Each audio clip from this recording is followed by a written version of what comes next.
we have seen the recovery from pre-COVID.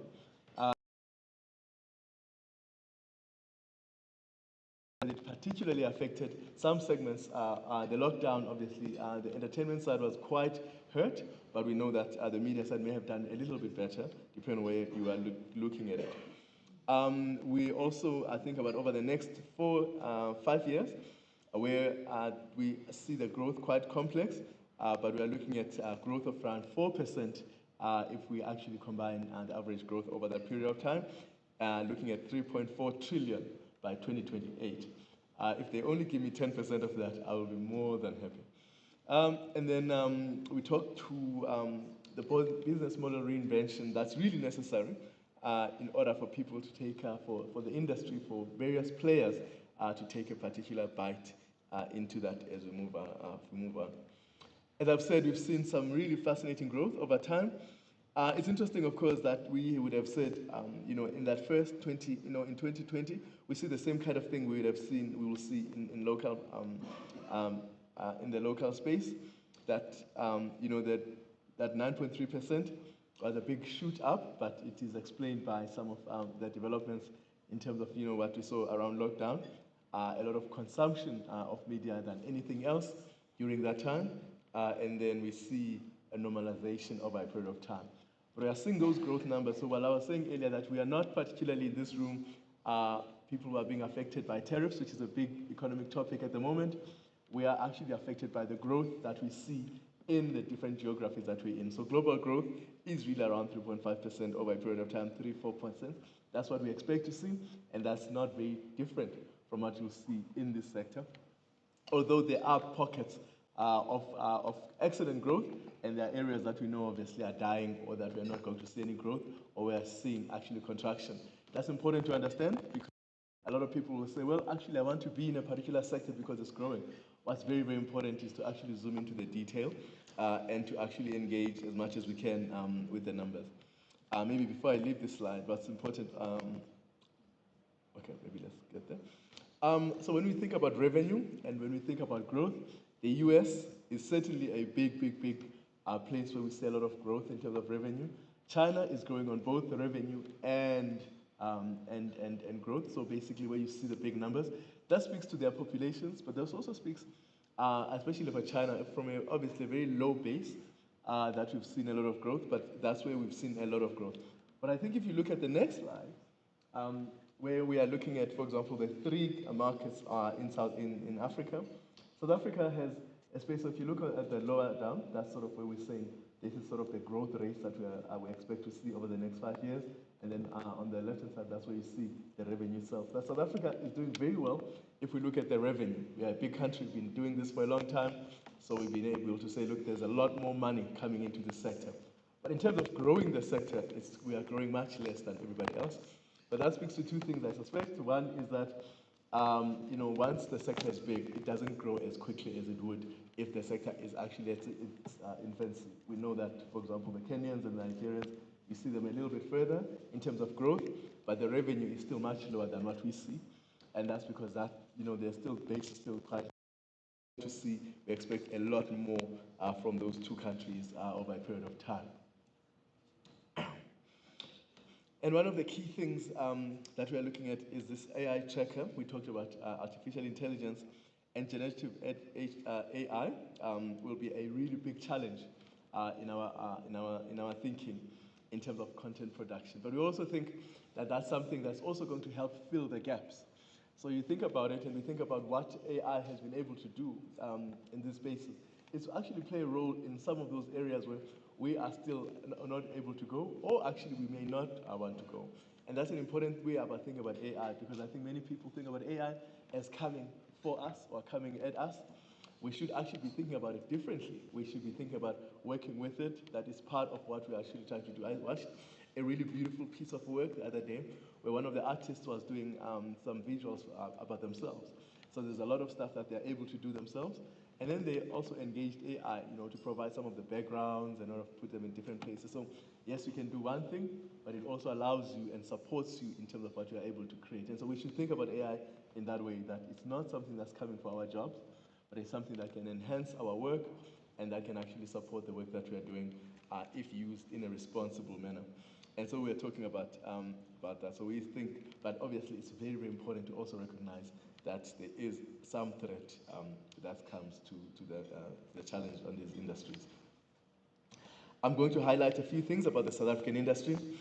The main thing is that we've, the numbers before this came quite strong, but that's during COVID, and I'll show you where the big driver was in terms of entertainment. I think most of us during COVID went home and we sat there, and basically all we did was to watch television, read newspapers and all of that. So that was a very big revenue driver that actually picked that up. And then over a period of time, as things normalize, we sort of coming back to normal trends. And again, as I said earlier, 2% is what South Africa is actually growing by, and that's what's expected in this sector. But there are different sub-sectors in entertainment and media, and those sub-sectors are really where the focus is. And I'd like to get into the sub-sectors. We're seeing a lot of positive growth if we think about in the next 5 years. And of course, we also know where we are not going to be growing. I think the big focus is we know that traditional TV is dying, and certainly newspapers, consumer magazines, and books are also an area of real death over the period of time. I think most of us know that a lot of the stuff we consume are newspapers. By the time I wake up and I say newspaper, I would have known everything that's happening in the world because I would have found it on social media and discussion. So by the time it comes into a newspaper, we watch a lot of books. That content is actually there. Where we're seeing a lot of growth, obviously entertainment, internet advertising is big, services revenue, music, and obviously OTT, over-the-top video. That's something that we know very, very well. It's something that's living with us over a period of time. Connectivity and data is a great opportunity. It's a fantastic opportunity because this is a category that is growing very fast as we move up the value chain, especially thinking about 3G, 4G subscriptions, 5G, and all of that. That's been coming up strongly. But it also means that it's giving us an opportunity to grow even further when we think about how the sector is connected. We think about revenue itself and how the media space is going to work over a period of time. And as I said earlier, these things actually do work together and they connect with each other. And also they're giving us access to places we have not had an opportunity to go, especially in rural areas where there is a lot of, we talked to some of our clients who are actually putting on a lot of infrastructure to access areas that have not been previously accessed. And that is something that's quite important. I was actually at home in the Eastern Cape recently, and one of my aunts, I mean, this is not as a good story as it sounds, but she trades. So she'll be working in the garden, and then she gets on her phone, and she's doing this thing. And I said, what are you doing on that phone all the time? And she says, I'm trading. And I thought, you're trading? What do you mean you're trading? But the sort of the forex trading that everybody's trading. So she has enough. It's fast enough for her to trade, but of course I don't trust that that's real trading. In my mind, that's not the kind of trading I would like her to do. But the point though is that people are very, very engaged in the rural areas. They're actually getting, and as the media sector grows, and as the internet sector grows, we are actually bringing on people into that space. So we should expect that the growth that is coming into that media, into that sector, is actually going to affect ordinary people, and that's an opportunity. This is the point that I'm making, of course. And then, of course, internet advertising is a big, big area. When we look at the kinds of projections that we are seeing, if we're looking at something like this, where it's very rare where you see growth of close to 8% in terms of actually continuous average growth per year. Yeah, sure. So that's very important. And then in-stream advertising, again, another area of growth, 11% of growth over a period of time. It is something that I remember very, very earlier on. I was still a student. People were talking about this, actually as an idea. I remember my friends who were doing film that, actually we're going to change the industry. And I think little did they know that actually, it could actually get to them to this level. I'm moving a little bit faster. As I've said, television, unfortunately, is not a place we want to go. Interestingly, cinema, clearly something that looks slightly, even though we will not go back to pre-pandemic levels, it's forecast to actually continue to grow over the forecast period. Now, that surprised me. I've not been to the cinema in a very long time. But clearly, the world is not about me, that actually there are trends actually that are growing, and that actually we have to look at. And I say that because importantly, that when we read these reports, we sit in our corners and then we say, look, actually, I don't think that's going anywhere. It's important to be informed about actually where things are going. So that if I think about I'm not going to the cinema, so cinema is dying, does not mean that other people are not actually going to the cinema. And so our decisions continually have to be informed by data, and that when we're engaging with each other, we have to actually to continue in that sense. And then I'll move a little bit past that. Importantly, I think radio has flatlined. It's no surprise because we are seeing a lot of their work around podcasts coming up quite strongly and other areas of growth. As I said here, we talk about sort of virtually recorded platforms, and that's something that's coming up. And then because I've run out of time, I want to get us to the two last areas, Nigeria and Kenya, where we have looked at, and that actually this is a place where we're expecting to see very, very strong growth. If you're looking at Nigeria, 8.6% growth on an annual basis, and then 5.2% if we are looking at in Kenya, South Africa at 4.2, not very inspiring. But again, as I said, we're talking about low base in some of these countries, so that would be why you would see the kind of growth that you are seeing. And when I talk about base, think about South Africa coming in at overall revenue of 19 billion, as opposed to seeing 4.8 and 13 billion in the two other countries. So basically, those two combined are actually what South Africa sees. So you have to read that within that context. That it's not that South Africa is being outpaced or is becoming smaller. It's just that because there has been so much growth before, we should not be expecting much more. And of course, Nigeria across segments, internet advertising being the big area, video games and esports, very, very big, and growing down that. But the trend is quite clearly not very different from what we are seeing, that we see traditional TV obviously receding, and certainly newspapers, consumer magazines and books right at the back. Again, a normal trend that we've already discussed in terms of South Africa. Same story we expect to see in the Kenya region. Internet advertising big, OTT videos obviously it's quite big, and then of course newspapers, traditional TV, and out-of-home advertising we're seeing. So these are the key trends that we're seeing everywhere. They're not very separate or different from everywhere else. So that is what I will. That's where I will end it in terms of this discussion, and then I can take one or two questions before I sit down. Because I think the MC is going to make me dance again, and I don't want to do it. Thank you very much.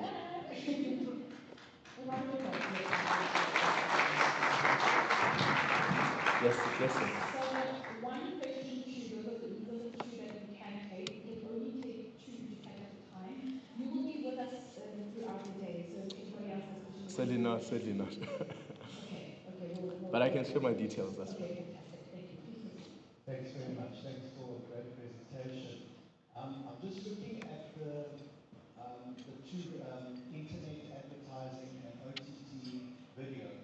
I mean, if you strip those two out, it's not really showing growth locally because that's money that's actually going out of our economy. I think it's up to about 50% of total advertising that's going to internet. And OTT streaming, I presume, is mainly Netflix. I mean, maybe Showmax is a little chunk of that. So how does the picture look without that? And since today is about policy and regulation, are there any thoughts about how to, I'm not being too protectionist, but make sure that there's investment in growing our creative industries by these unregulated global tech giants? I see you're rooting for tariffs in this industry. Certainly, that's really the case, but I think the more important thing is exactly probably the first thing about regulation is very, very important. The protection of local industries, I think something Colin and I have been engaged in for many, many years. but certainly investment is a key thing around these areas, so that actually you do grow local content, which clearly, if you think about it, is that, you know, when you say the money goes to Netflix, Netflix is actually spending a lot of money coming in here to invest because they can see the value that actually exists. So I do not speak for Netflix. but yeah, yeah. So that kind of investment signals something. So when we think even about actually, you know, where we think about industries, so for example, in manufacturing, we know that once somebody starts to invest there, they see something quite special. And it's up to us to actually unlock that potential. And we are talking about regulation, that's very important.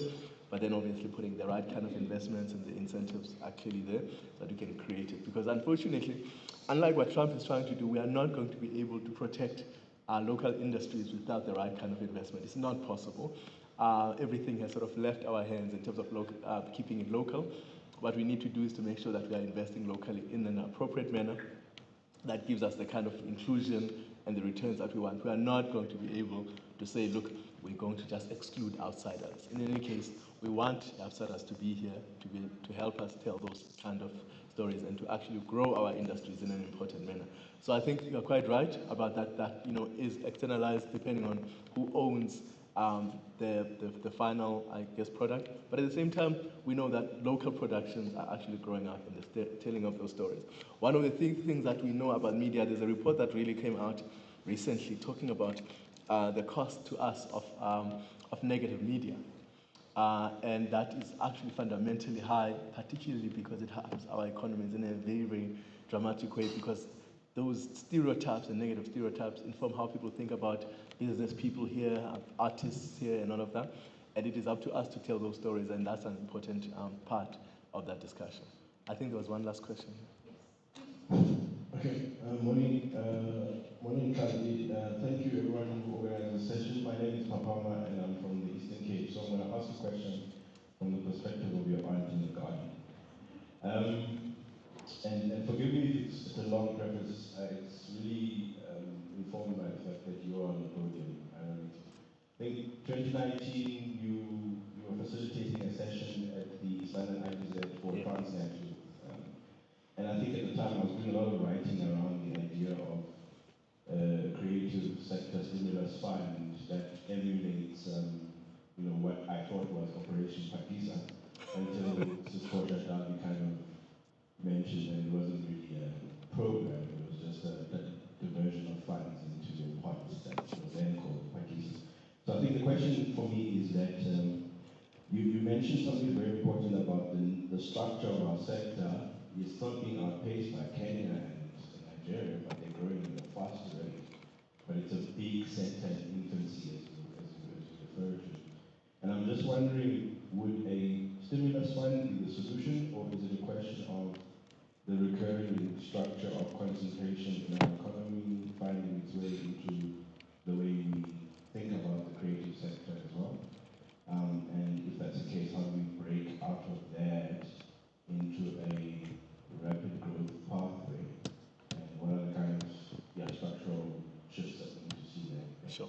It's a very good question, and I'm glad you used the word stimulus, because I think we always talk about stimulus funds, which is basically because when you stimulate something, it's because something has sort of you're trying to kickstart it, or it's just at an infancy, so you're sort of trying to stimulate it.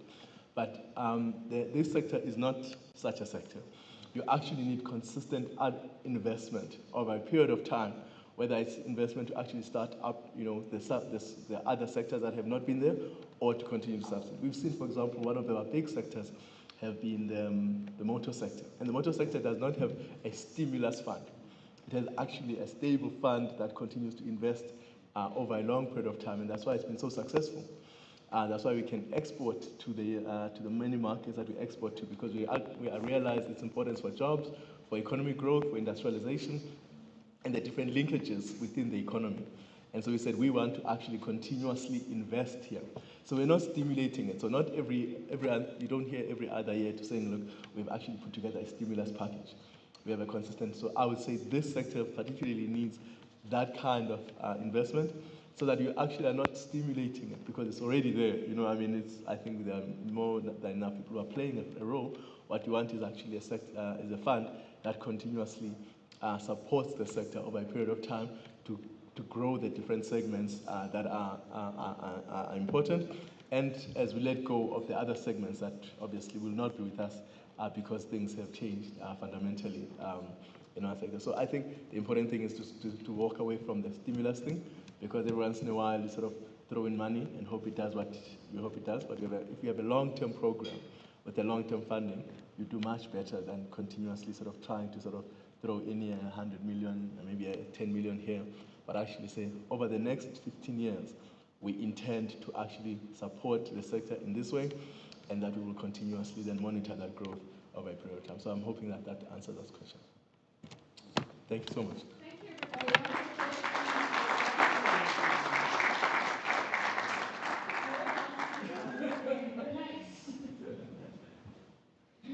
So now we're going to go into a panel discussion. There's some pointers that I made. I found your question.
I think he's quite known for radio, but he's a creative through and through, all sorts. He probably won't mention this on stage, so I'll mention it. He's watched out for their new radio station, 96.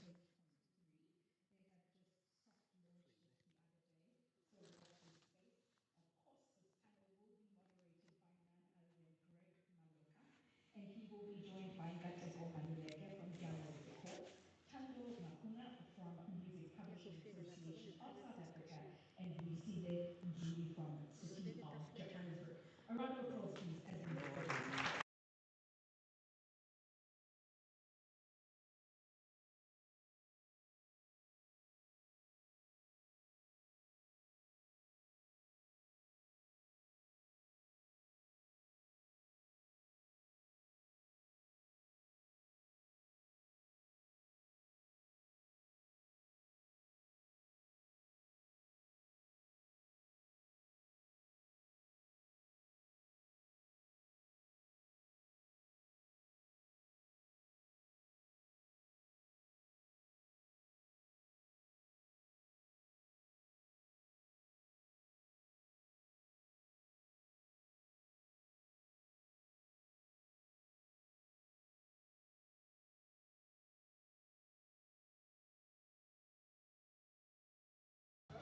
Legal. Thank you very much. Thank you, Tammy, for a great introduction. To my panelists, welcome. I must be honest, I feel a little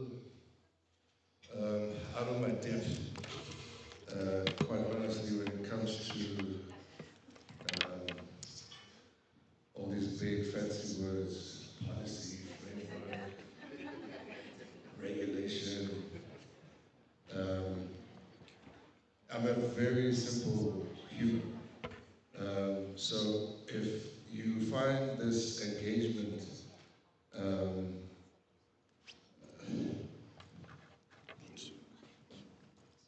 less academic, you shouldn't have called me.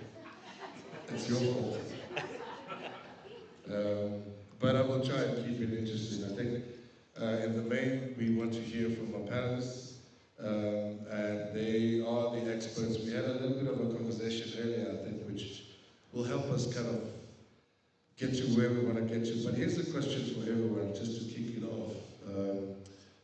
Your opinion on what the state of the industry is, just broadly. Start that way and come this way. So it's I think we're seeing business unusual as compared to before, where you would just buy a CD with songs you don't like because you want to get one, that one track that you like. Now you go and buy what they need, which is that one track. You need a lot of streams to be able to make money. But on the same breath, there's an opportunity for those that are mandated to commercialize music to think out of the box, so that we get to that many streams that we need to be able to look at it as a commercially viable business in today's business landscape. Okay. Tando, you? Morning, everyone. Yeah, I think some of you might have seen the Spotify report that came out last week, actually, just about the growth of South African music. I think the number was 400 million that was paid in royalties just from Spotify for South African artists. So from my perspective, from a publishing perspective, I know Samara is here, they've got a goal of 100, what is it? 1 billion. 1.2 billion. You know, I think we see an opportunity for huge growth. The consumption of South African music, not just in South Africa, but globally, is in double-digit figures. So I think the discussion today is how do we ensure that the frameworks and the ecosystem, you know, pushes exactly what the previous gentleman was talking about, and the infrastructure is there, the support is there. So I would say the state of the industry is, the outlook is positive. That's my position. Good morning, everyone. I just wanted to start by saying today, this year, and every year, I am Wisdom Shudu, not in I think that one area that we often miss in assessing the South African music industry is that we always look at the growth from a quantitative perspective, and we never look at the qualitative growth of the music industry. And I think for me, that has been one of the most exciting things about South African music, is that qualitatively it has managed to grow. And I think some of the growth areas quantitatively that we see is as a result of the qualitative growth, because the music has become has more longevity, it's got more reach, more depth, and therefore more appeal. And something that has got more appeal will obviously garner more consumption. And I think that there have been a whole lot of deliberate things to try and invest in the qualitative elements of South African music. One thing that I think is a distinguishing factor is that many artists or creators of music have been driven by the natural impulse to create, rather than being dictated by what the market or the consumer preferences are. And that is what has also catapulted the growth in the music industry. And for me, that is more exciting than really seeing the numbers. So would you say that we've arrived at a point of creative authenticity and commercial relevance, as Quincy Jones puts it? Is that the kind of state that we're at, just from a product point of view? I think the pendulum is slowly shifting. You know, I don't think we're there quite yet. We haven't arrived. Sure. But I think there is a recognition that, we need to create music for its artistic, spiritual, and sentimental value rather than for who's going to consume it. And I think many artists have invested in that, many creators have invested in that. And consequently, as a consequence, they've seen the returns for that.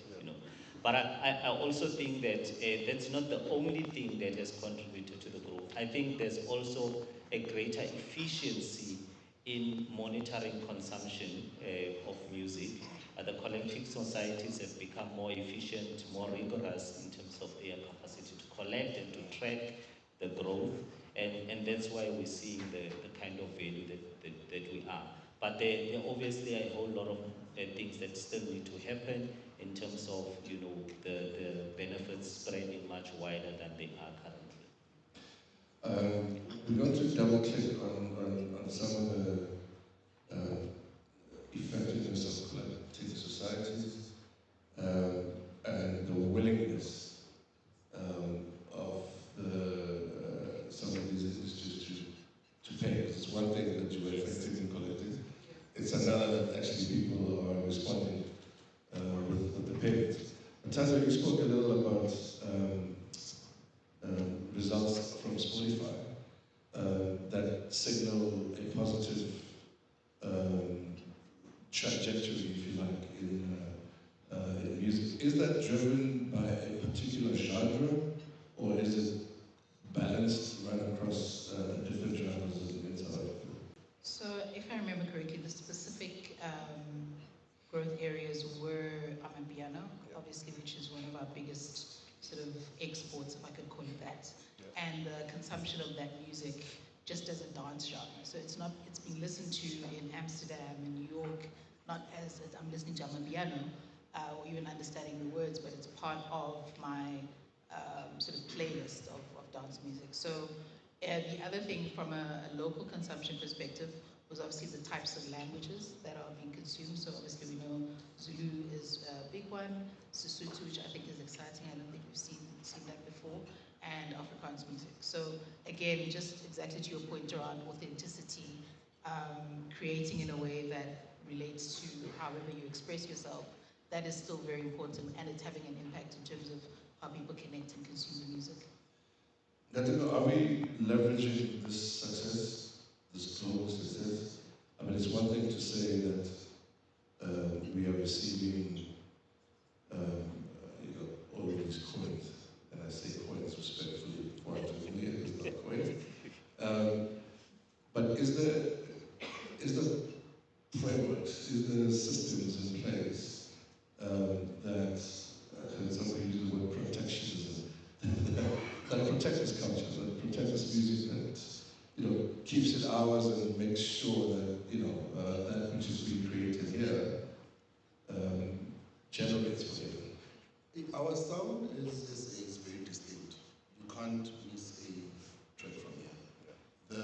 What stresses me the most, and in my little corner I'm trying to change, is we're leaving the youth behind.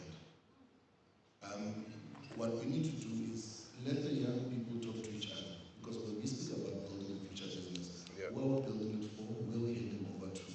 So us as the older executives in the music industry must be talking to young people who are coming up. There's a saying I like to say: when you go up, greet the ones that are going down. When you're going up, greet the ones that are going down. That should work even in the music industry. As we get to the peak of our careers, and one day we probably have to exit, can you have a conversation with the younger ones? When you find yourself in a room where we are talking strategic and building future business of the music industry, pull a check for a young person and encourage them to listen, so that when we exit, we leave a legacy that is the future business. There is a business, a future rather in the music industry. What the decisions we are making as the older executives will set the tone on how that business is going to look like, because we have to hand over to the youth. We must bring them into the room. We must have this conversation. Half of the room has slightly older people, which worries me, because where is the youth? Where are we handing over to? Where does that conversation happen? I have the conversation open with anyone I get to talk to and encourage that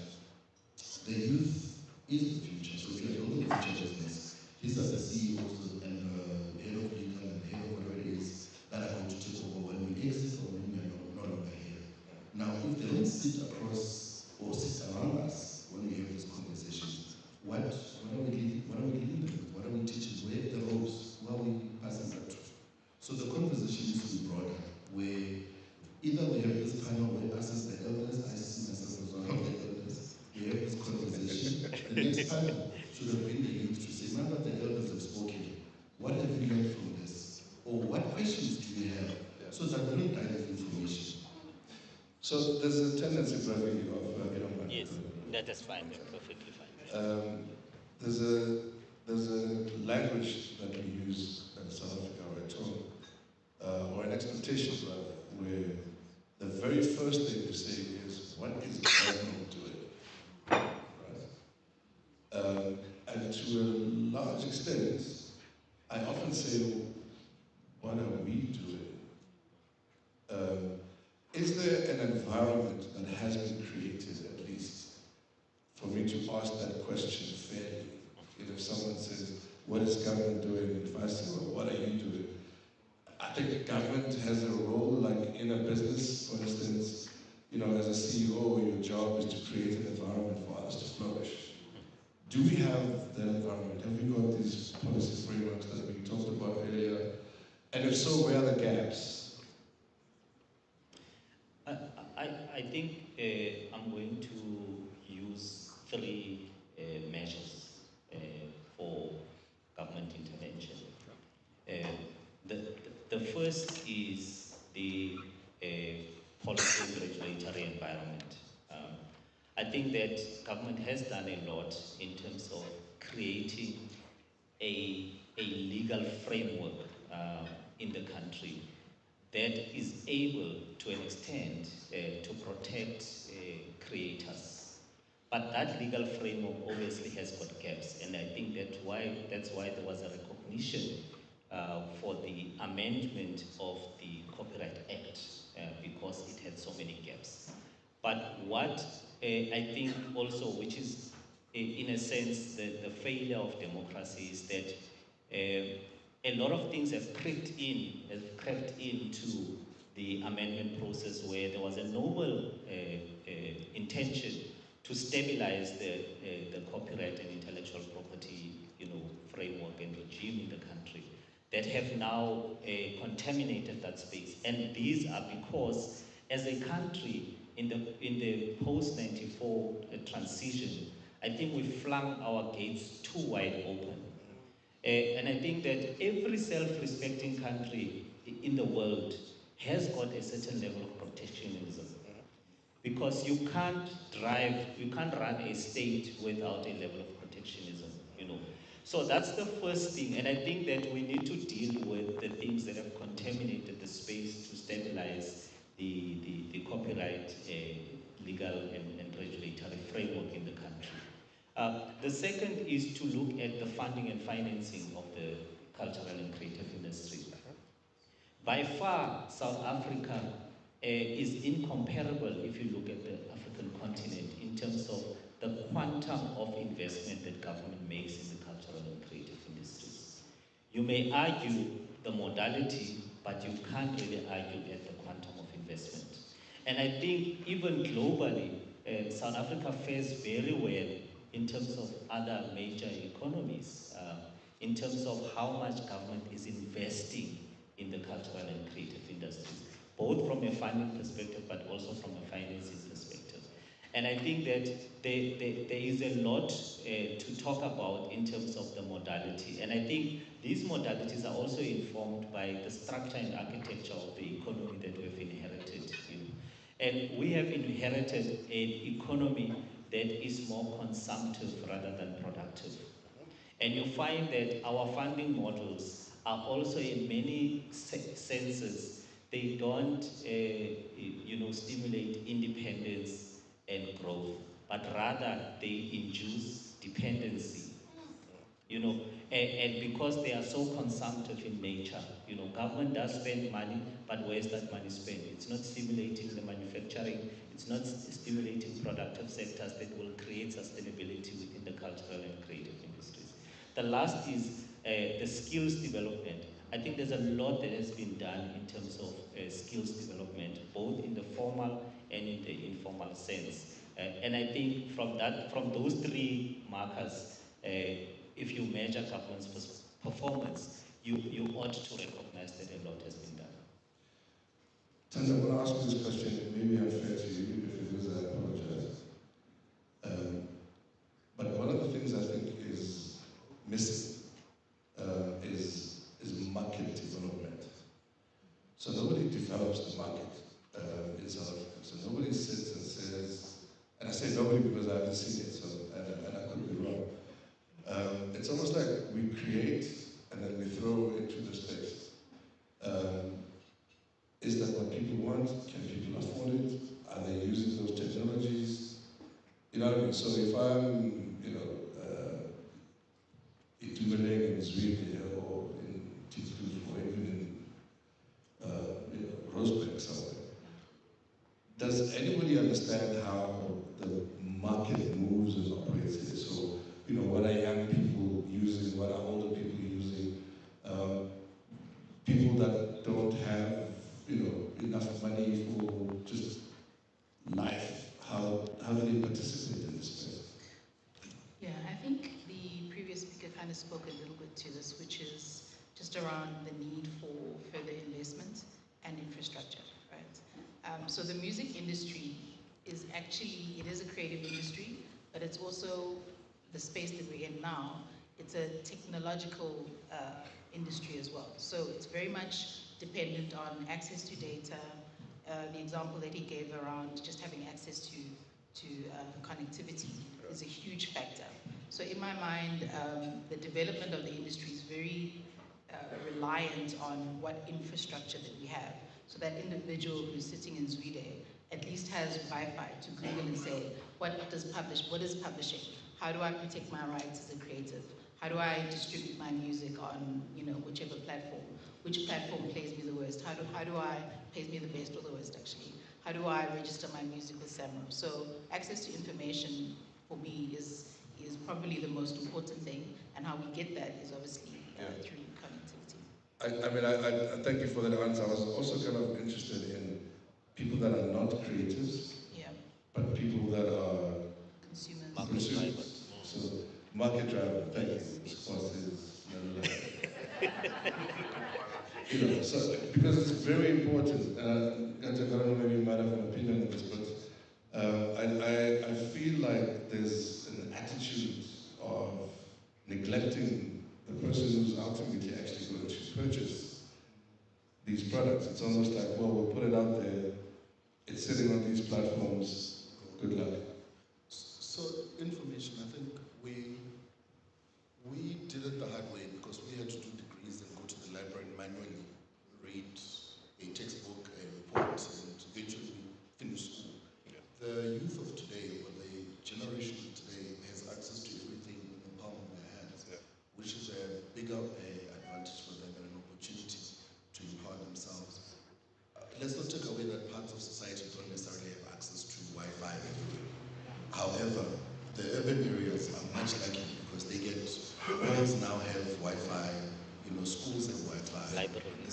The spy are everywhere. So we are not where we used to be in terms of making sure that the information is available, but we are not where we need to be as developers.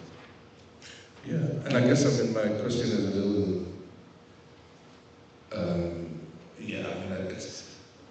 I'm looking for a societal shift, right? And what I mean by that is, it's one thing to have all these tools, right? It's another to have the mindset to do things in a particular way, right? So our library is full. Is that part of our culture? Do you know what I mean? And who drives that culture? Who needs to be moving people in a particular, do you know what I mean? Like socialization for me is a critical piece. And maybe mass media isn't doing what they need to do. What? Yeah. Mass media is a different conversation. I don't think they're patriotic. For me, I think the critical question that you asked at the beginning, if you listen to Obutanti this morning, talking about the extent to which, foreign-owned multinationals have captured the moment in the country and identified gaps for investment.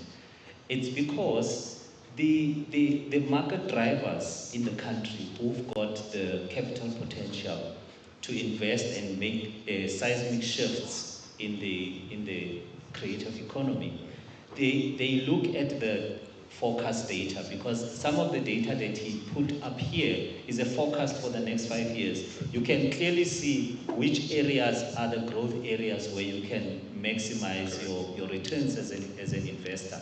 But they're not doing that. And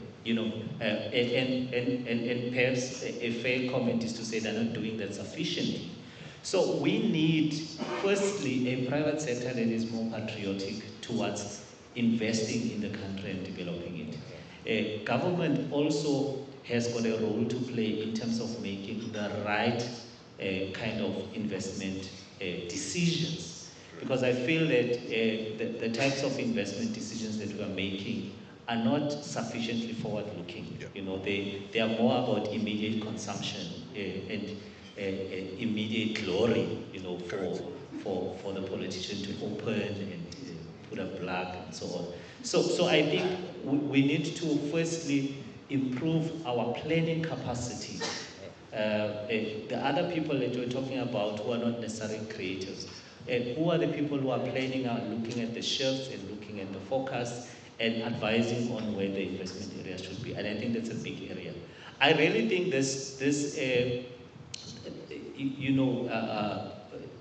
the way in which that we look at the youth is very flawed.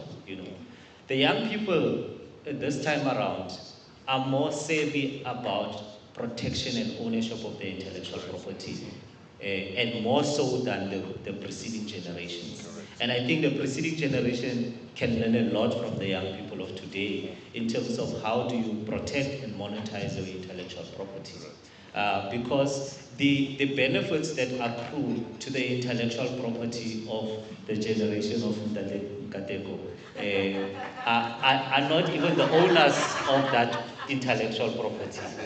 And those benefits accrue elsewhere rather than to them, but they are the original creators. And I think that we need to have an intergenerational conversation which doesn't look at the young people as learners, perpetual learners, and us as perpetual teachers, but one of how do we exchange ideas to better our understanding of the sector. And does this mean that, then our policy framework, there's those big words, and regulation, are we running after trends and writing these regulations? And if so, then we're going to have a huge challenge. Okay. Yeah, both of us would probably want to jump in on this one, but yeah, I mean, obviously everyone is aware of the Copyright Amendment Bill and some of the challenges as it relates to things like fair use. I think the other thing, which I 100% agree with you on, is a lot of our... Oh. Let us take you. Thank you. One of the things which I do agree with is our laws are not forward-thinking enough. So if we think about AI and how disruptive or supportive, depending on which side of the coin you're looking at it from, that could be. I don't think we're not even having that discussion at a regulatory and policy perspective. So from my perspective, we need to be moving a lot quicker. We have organizations, and we're talking about protectionism, that are already disrupting even our CMO structures and the way in which our CMOs are able to collect efficiently, collect correctly, and also distribute. So I think the sense of urgency and pace around our policies, I think, are a little bit too slow, in my view. I think to add to what Chandra is saying,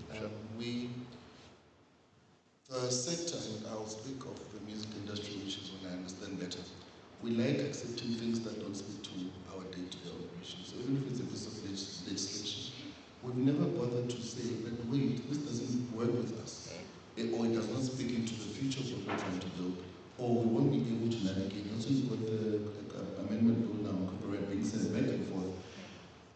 I'm a lawyer by training, I don't understand it. Now that's mine. Because I should be able to read it and say, okay, I have an idea of where this should be going. I then ask myself, would this apply or make sense in our sector? No. There's now organizations that are coming from overseas, Annabelle is the CEO of some, so that's why I'm looking for her.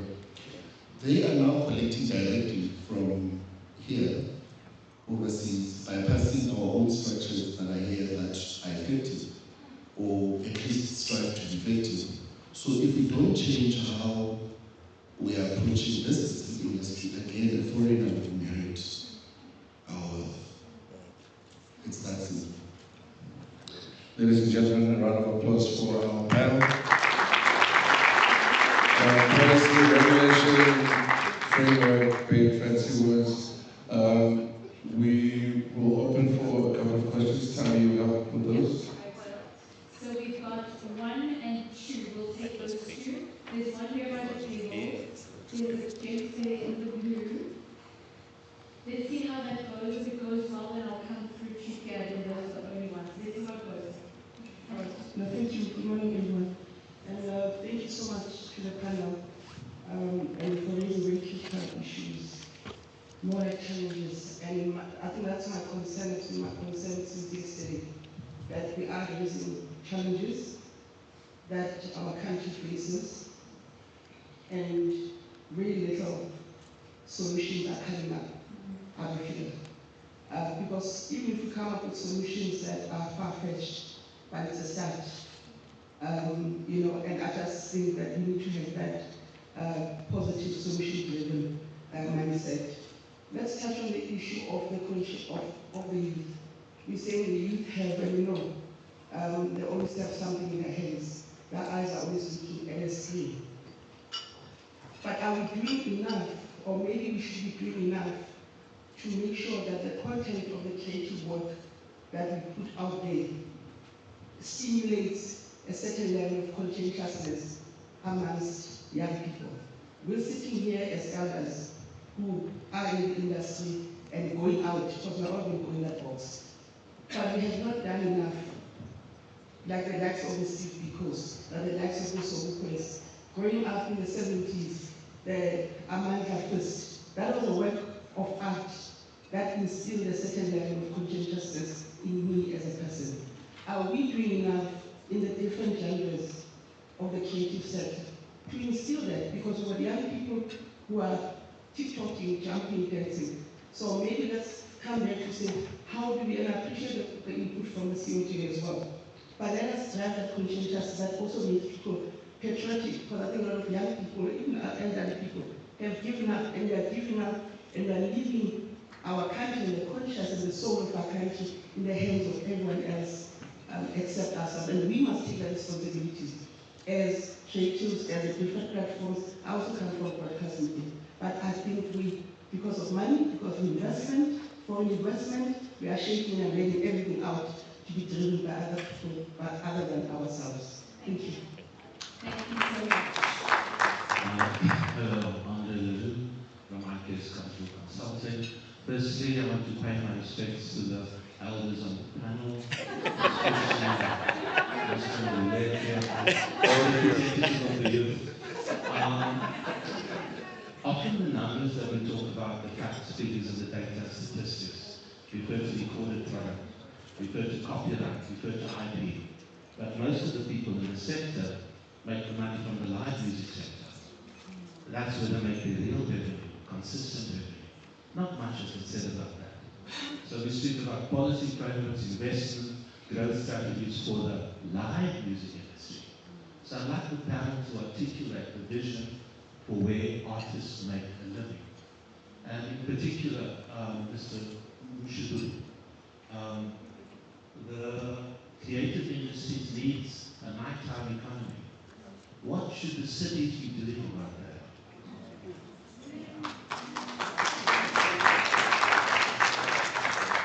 So there were 2 questions. I'm going to ask one to take the first, and then we see you're going to have to take the second because it was directly. So the first one. I'll take the first one. So we are not doing enough, I think, in terms of taking the youth into the future. The one thing that ignorant of is that we might not be in the future. They'll be there on their own. That's the one mistake we're making. So, and I'll appeal to all, because sometimes when we say investment, we all speak big numbers and big money. You know, just opening up workspaces, bring as many interns as possible.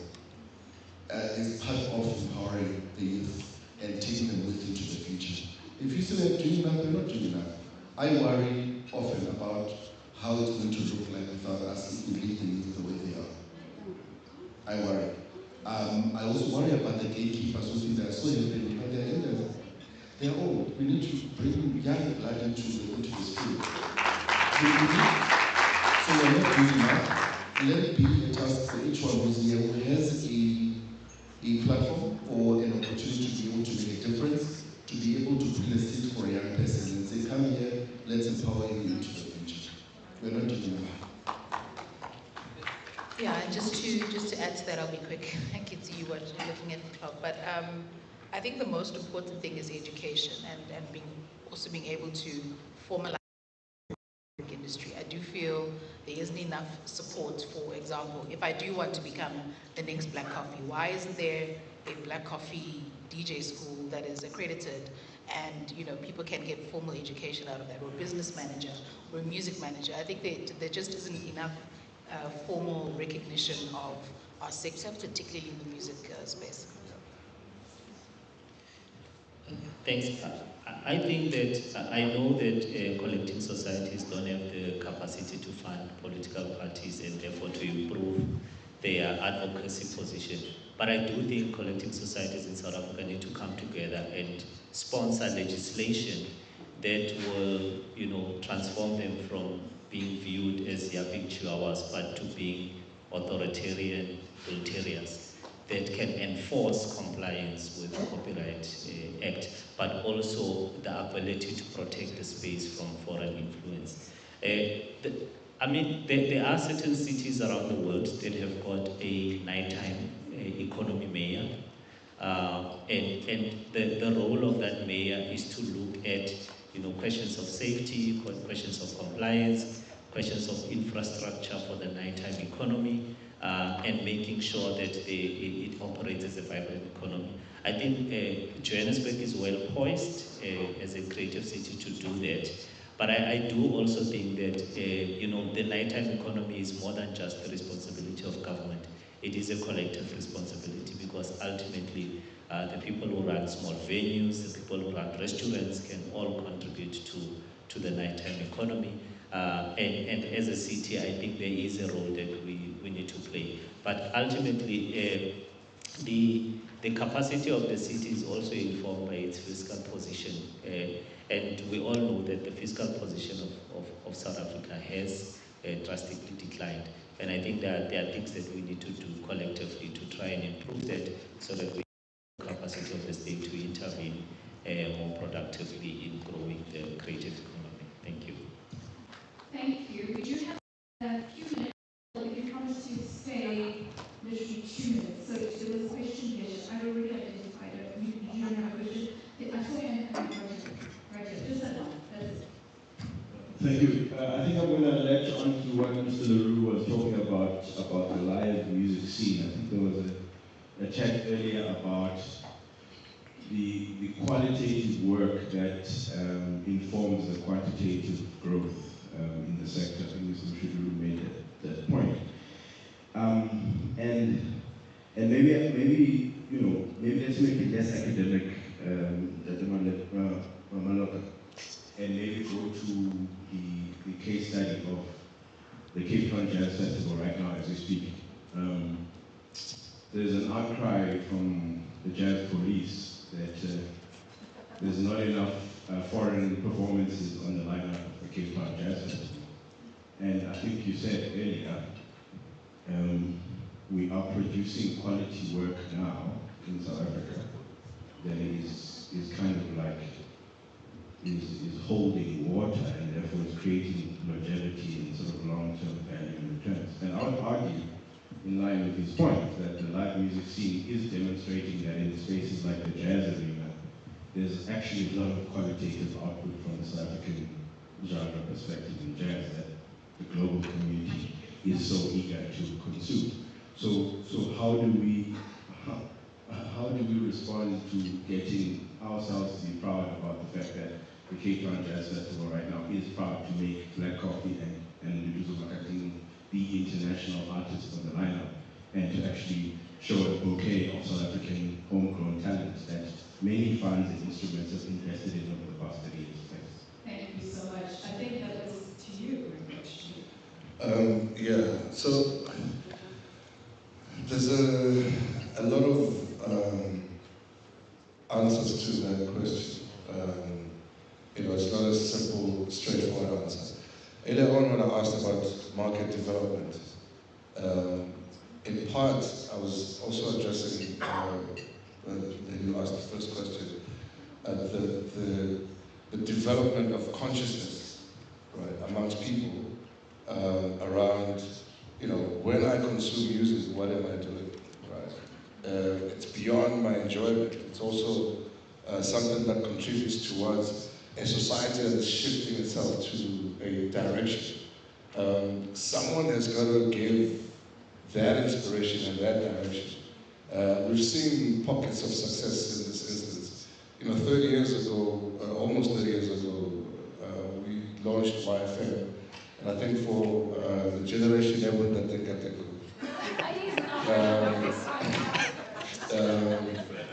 can attest to the fact that there was something deliberate that was happening at Y at that time. The energy was deliberate. Everything was organized. The listeners took on the energy of the station and understood that they need to apply the same energy in their spaces and their different corners. There was very little dependency. We spoke a little bit about dependency earlier, but there was more around bravery, around daring, around going to get it, right, and not waiting to say, well, who's helping me to do something? You were kind of moving with it. So I miss that brand of energy amongst young people. What that means is no one is daring to open venues, hold them, drive them, do what they can to, what I mean? Property ownership is also something that is incredibly important.